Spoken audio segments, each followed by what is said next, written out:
Mais là, franchement, c'est super. Alors, je mets une petite lunette, excusez-moi. Prenez. Merci. J'ai fait exprès.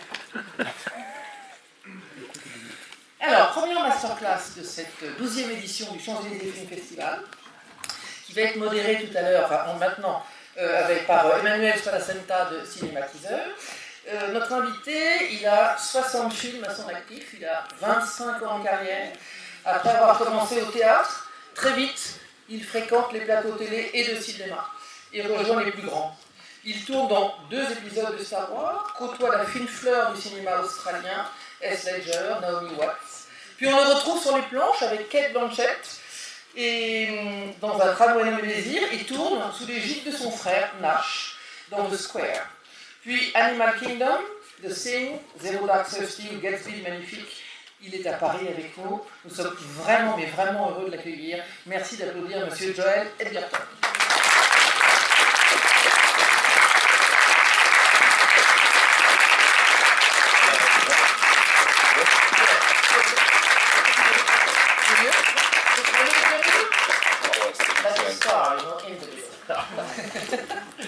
Et c'est Émile qui va traduire.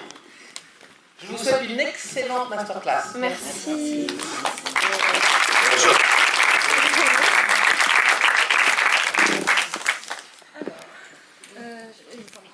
Ah bah voilà.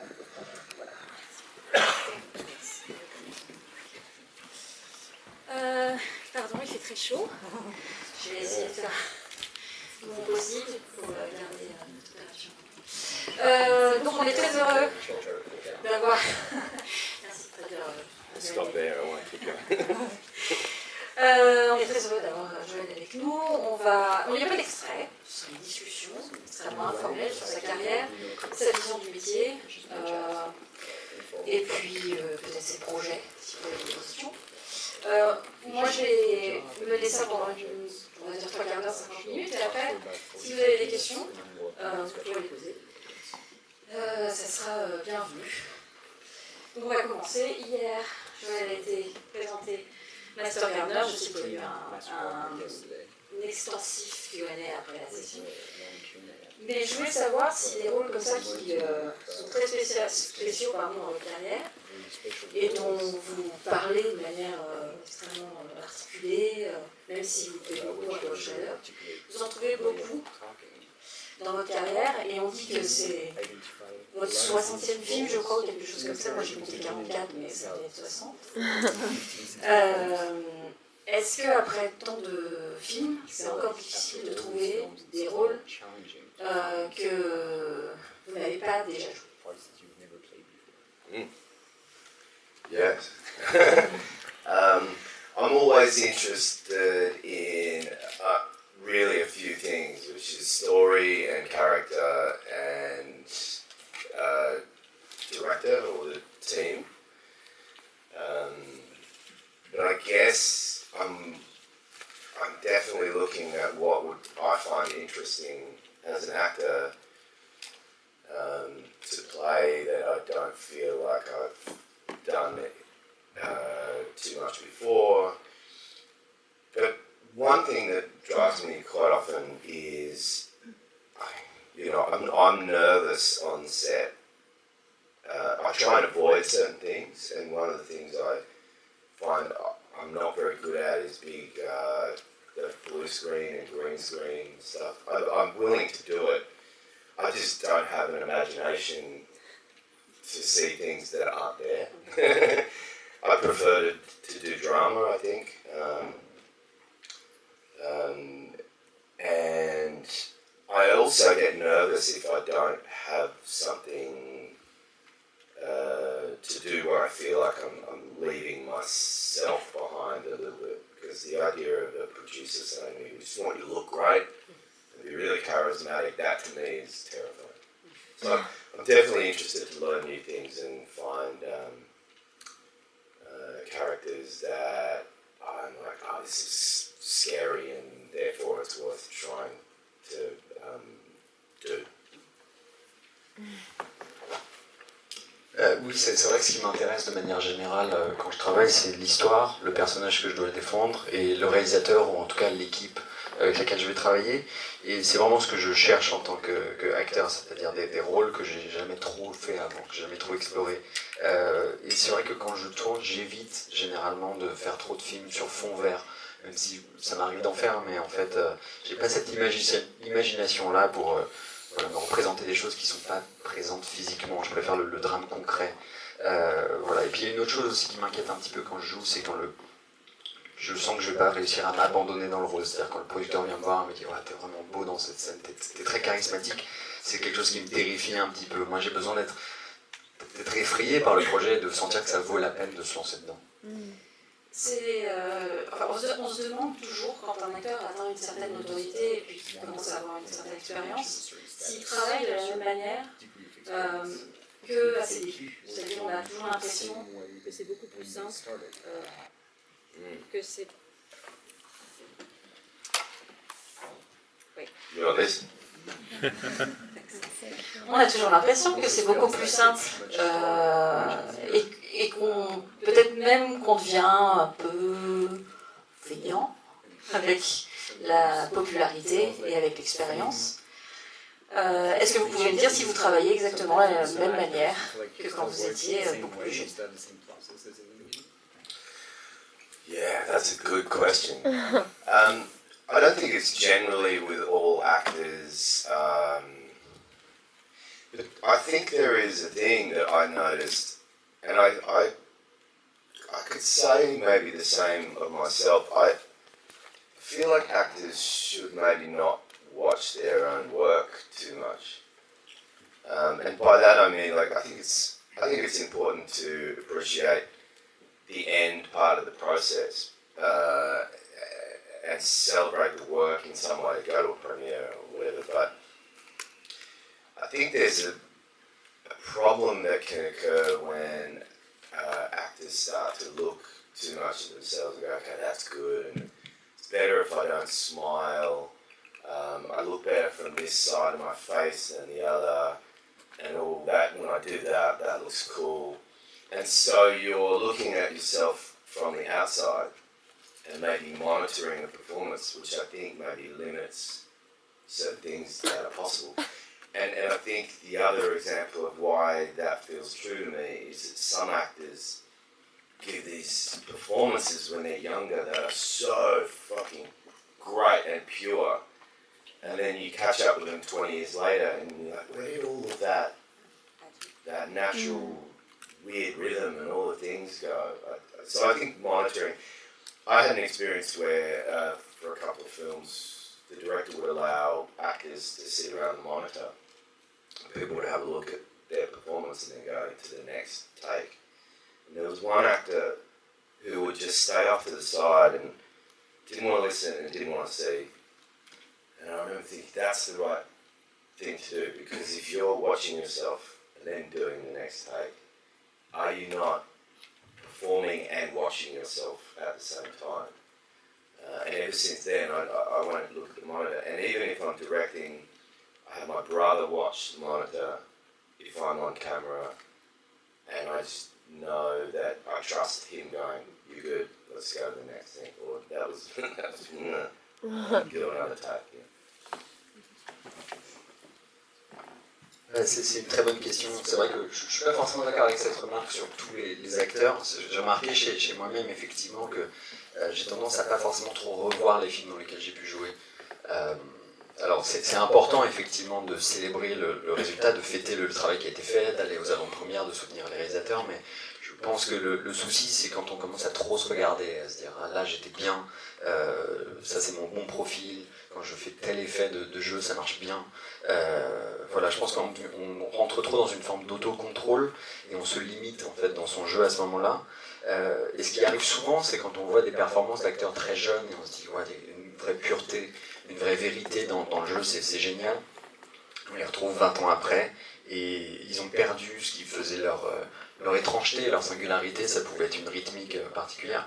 Et il y a une chose que j'ai remarqué aussi souvent sur certains plateaux, c'est que les acteurs ils se regardent après la prise sur le combo en fait. Et souvent ça fait qu'ils se regardent travailler, et il y a un acteur avec lequel j'ai travaillé qui refusait de se regarder. Et ça, je pense que c'est vraiment une bonne démarche à suivre.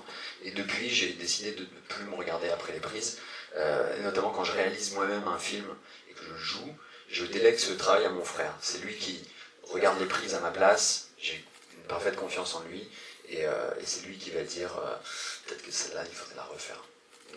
I will add that I think every actor works in a different way, and that's a very interesting thing. I think you could, if you were in a medical situation, in a surgery, you look around and go, I know what everyone's done to deserve to be in this room to do this surgery. You could be on a film and work with an actor who's done 100 films in the same scene with a kid who's doing their first movie, and they're all going to work differently. And some actors do work very well to craft a performance in the way that I'm talking. Personally, I go home at the end of a day's shoot if I watch the monitor and I'm paranoid and I can see and I'm thinking about how the thing's going to be edited, and I'd rather leave work and not be thinking those things. Je voudrais ajouter une chose aussi, c'est que chaque acteur a sa propre méthode. C'est-à-dire que si j'étais chirurgien, je rentre dans le bloc opératoire et la présence de tout le monde est justifiée par notre expérience, notre degré, etc. Sur un plateau, vous pouvez avoir un acteur qui a fait une centaine de films qui va côtoyer un gamin. Et chaque personne sur le plateau va avoir un processus, une méthode différente. C'est un artisanat qui est vraiment unique à chaque acteur. Et je sais qu'il y en a qui aiment bien justement se regarder, etc. Moi, quand je rentre, après une journée de travail, j'essaie de ne pas penser à comment la scène va être montée, etc. Sinon, je pense trop. Au début des années 2000, vous avez fait partie de la saga Star Wars, de la prélogie. Et je voulais savoir à l'époque, vous n'aviez pas l'expérience évidemment que vous avez aujourd'hui, si vous aviez pensé peut-être à l'époque ça allait être un game changer pour vous. Et quel genre de réaction vous avez eu quand vous aviez été casté dans la prélogie, dans une des plus grosses sagas de pop culture on peut compter. Star Wars Episode 2 is probably, and 3, probably the least amount of time I've spent on screen. And those films had more of an impact than some of my other work, and purely on a like a business or a industry level. I was doing a workshop for a play. It was my 26th birthday. So it was like, my birthday's tomorrow, so this is like, what am I now, 22 years ago, it's my birthday. My brother bought me a video machine. I was like, that's the best present I'm going to get today.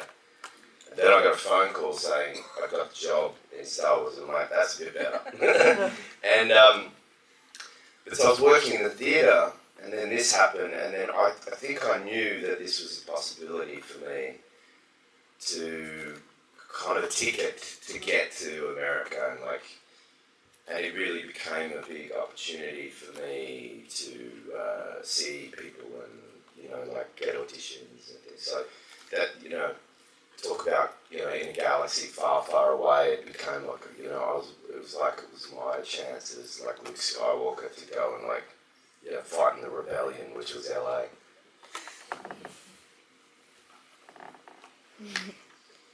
C'est vrai qu'en fait, dans Star Wars, bizarrement, les épisodes 2 et 3, c'est peut-être le temps de présence à l'écran le plus faible que j'ai dans ma carrière, et pourtant, c'est des films qui ont eu plus d'impact que beaucoup d'autres films que j'ai pu faire ultérieurement. Je pense qu'à l'époque, je devais avoir 26 ans, et j'étais en train de préparer une pièce, et ça allait être mon anniversaire, et mon frère m'a apporté un lecteur vidéo, et je me suis dit que ça allait être le meilleur cadeau que j'aurais pu recevoir, et juste après, je reçois le rôle pour Star Wars, et je me dis en fait c'est encore mieux. Et je me suis dit voilà, ça c'est vraiment mon aller simple pour les États-Unis, je vais avoir la chance de pouvoir être vu, de pouvoir passer des castings.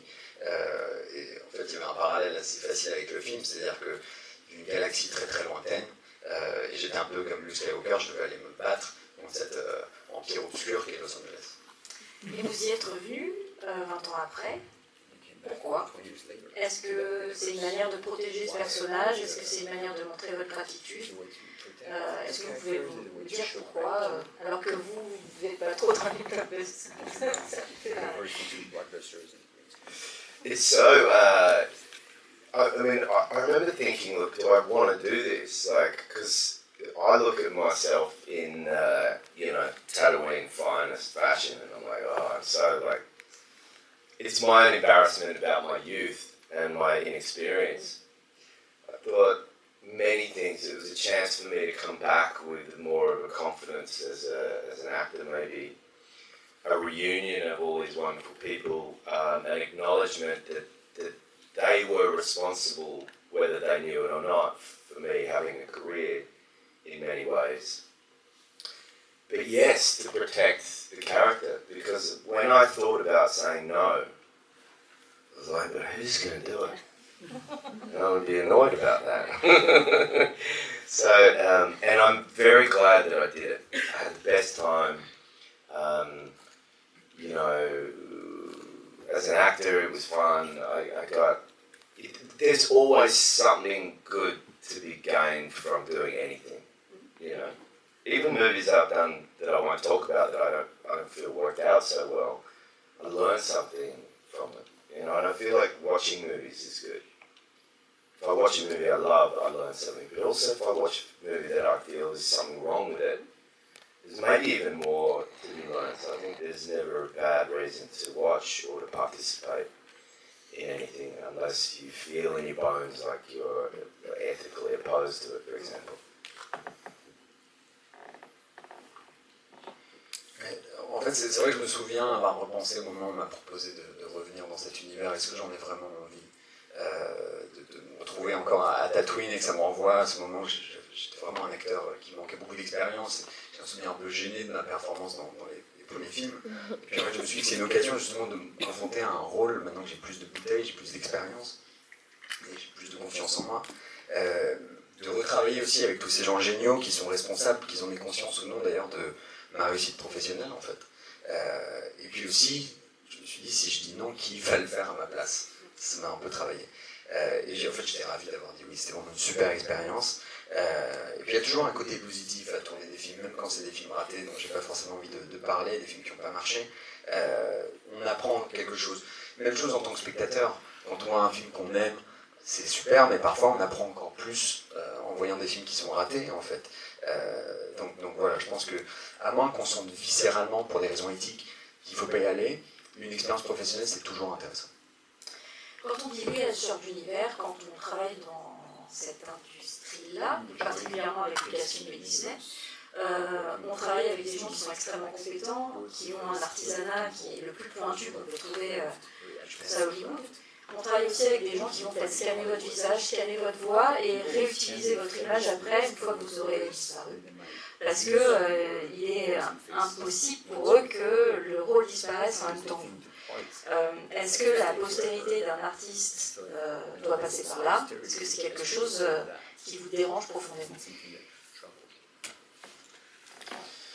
Yes, I've been scanned so many times. And now each time I do it, I'm getting more and more nervous about it. But I also think that there's an advancement that I won't even need to be scanned in order to be replicated.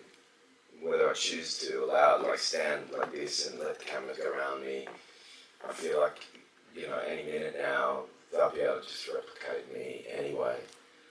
I don't know how I feel about it. If I suddenly appeared in a weird movie where I didn't even work on the thing, I don't know how that happens with like protecting yourself. It's a little terrifying. One thing I will say is, TikTok left me way behind. That blew me into the dust. And I'm like, am I the old guy now that doesn't, it's like, honey, help me with how do I do my emailing? And I have kids now, so I feel like it's important that I at least understand what is going on for my sake in my relationship with them and their relationship with the world. So I need to start to understand AI and, as a filmmaker, I don't know how to promote that. I have Instagram, but I'm terrible with it. But I respect people that understand technology, and I think it's important that we do. just for the sake of conservation.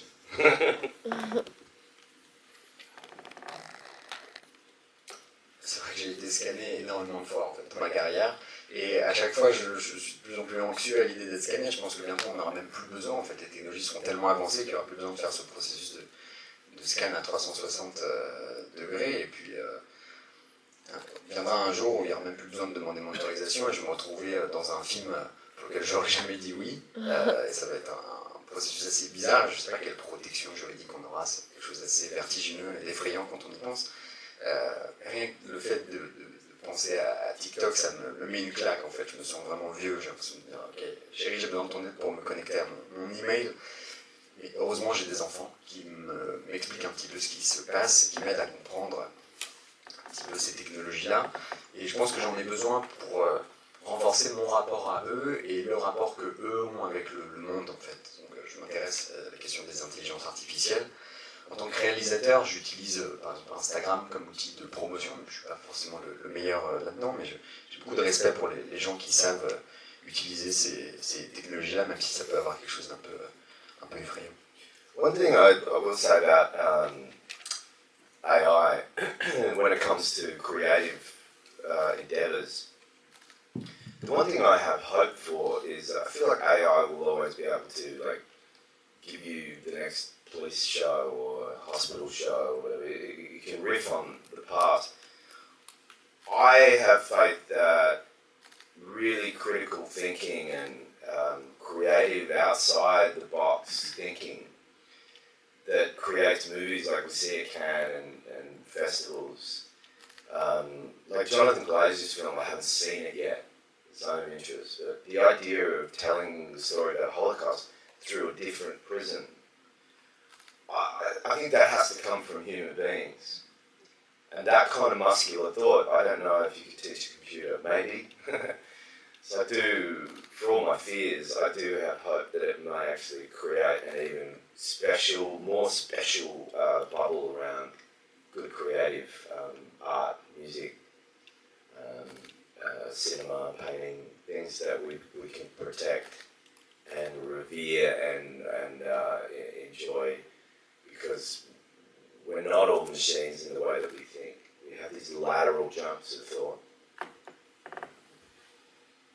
Et je voudrais ajouter une chose aussi, c'est que les intelligences artificielles, je pense qu'elles peuvent être utiles pour certaines entreprises créatives. Par exemple, si on a envie de créer une série policière, une série qui se passe dans un hôpital, une IA, elle va s'appuyer sur ce qui a déjà été fait. Mais par contre, quand on cherche à faire un film hors des clous, des films qui vont marquer vraiment l'histoire, qui vont être passés dans des festivals comme Cannes, je pense par exemple à un film que j'ai pas encore vu, mais j'ai l'impression que le nouveau film de Jonathan Glazer, The Zone of Interest, qui nous montre la Shoah à travers un prisme un petit peu différent. Ça, c'est vraiment un regard humain, et c'est vraiment un muscle que n'a pas encore l'intelligence artificielle. Donc ça me fait un petit peu moins